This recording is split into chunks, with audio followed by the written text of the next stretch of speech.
Mumbai Ahmedabad national highway પર એક વિચિત્ર અકસ્માત સર્જાયો હતો, જેમાં એક પછી એક 5 વાહનો એકબીજા સાથે અથડાયા હતા. જો કે આ અકસ્માતમાં કોઈને જાનહાનિ થઈ ન હતી.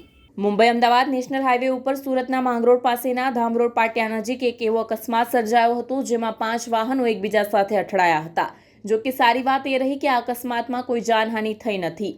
મળતી માહિતી મુજબ રાજ્યમાં અકસ્માતની ઘટનાઓ દિવસે દિવસે વધી રહી છે, ત્યારે વધુ એક અકસ્માતની ઘટના સામે આવી છે. અમદાવાદ, મોરબી, સુરત, રાજકોટ, કચ્છ, ભુજ, ભાવનગર સહિતના જિલ્લાઓમાં અકસ્માતની ઘટનામાં વધારો થઈ રહ્યો છે. સુરતના માંગરોળમાં 5 વાહન વચ્ચે અકસ્માત સર્જાયો હતો. 2 ટ્રક અને 3 કાર વચ્ચે અકસ્માત થયો હતો. અમદાવાદથી મુંબઈ તરફ જતા માર્ગ ઉપર ટ્રાફિક જામ સર્જાયો હતો.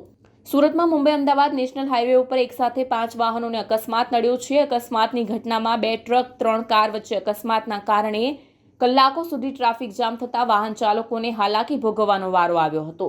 સમગ્ર ઘટનાની જાણ થતાં પોલીસનો કાફલો ઘટના સ્થળે દોડી આવ્યો હતો. અકસ્માતમાં કોઈ જાનહાનિ નથી નોંધાઈ. અલબત્ત 3 કારમાં બેઠેલા મુસાફરોને નાની મોટી ઈજા થતાં તેમને નજીકની હોસ્પિટલમાં ખસેડાયા હતા. જો કે વાહનોમાં ભારે નુકસાન થયું હતું.